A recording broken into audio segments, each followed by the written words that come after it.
मित्रों, मंगलम ज्योतिष विशेषांक में आपका स्वागत है। और आज का विषय है दुर्गा आहुति होम चक्र।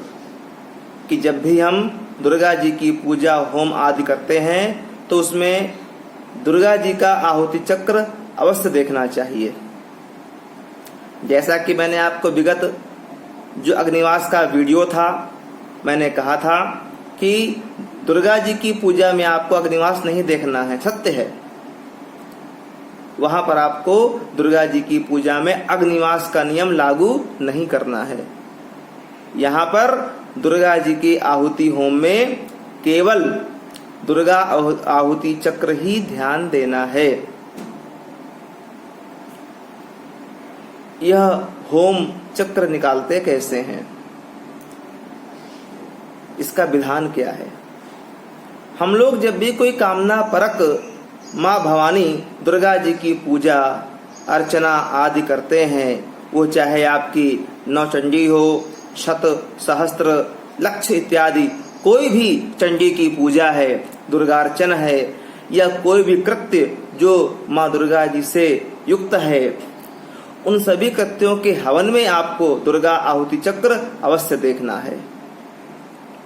उसका सूत्र यह है, ब्राह्मी च कौमारी च वैष्णवी च वाराही ऐन्द्री तथ चंडिका च मेधा च माहेश्वरी नारसिंही क्रमेण सूर्यादिनभं त्रिकं च श्रीपुत्रदाशोक भयौ धनाप्तिः हतस्तथा राजपदाप्तिरोगौ विद्या सुखाप्तिः नृपतेश्च लाभः फलानि दुर्गा हवने क्रमेण। अर्थात यह सूत्र है,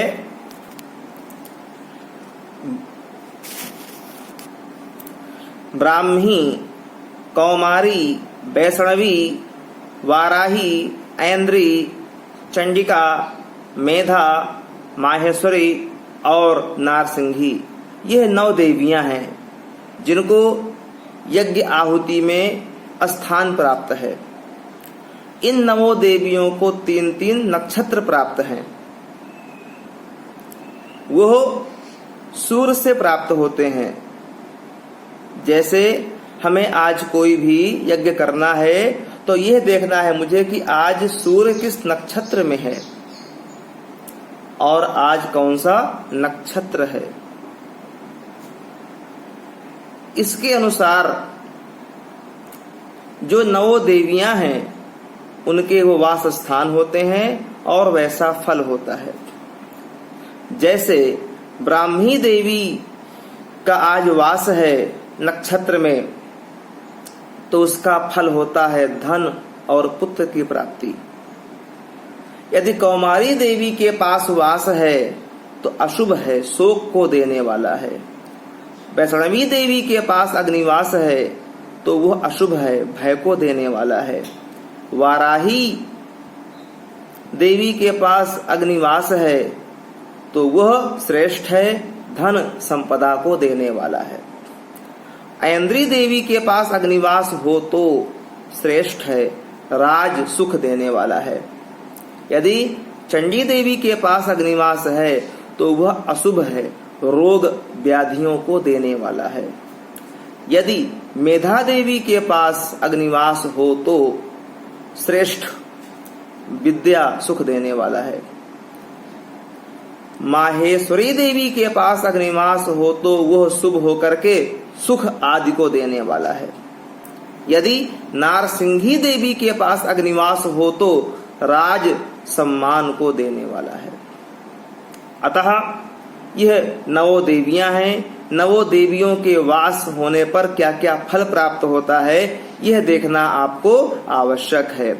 यदि इनको देखे बिना आप माँ भवानी का यज्ञ आहुति करते हैं तो वही यज्ञ विध्वंस कारक, रोग कारक, व्याधि कारक होता है।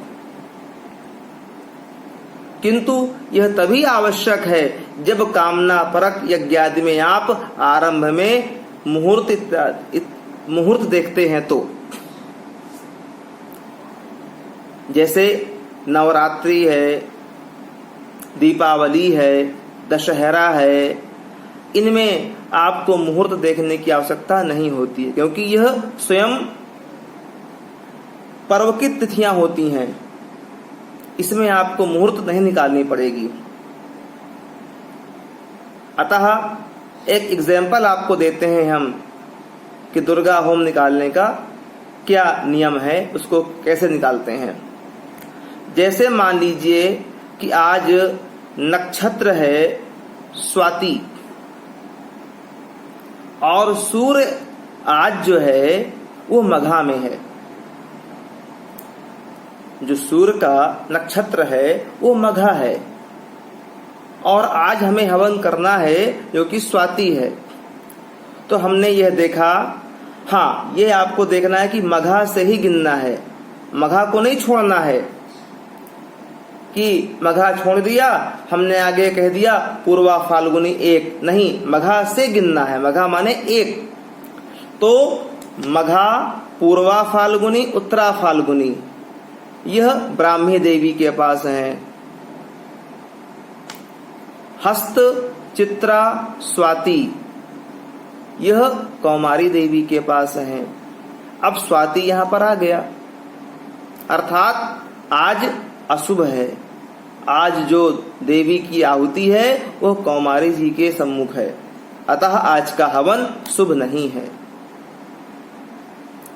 इसमें किसी भी तरह से कोई भी तिथि है, वार है, उसकी गणना यहाँ पर नहीं होती है, केवल नक्षत्र होते हैं।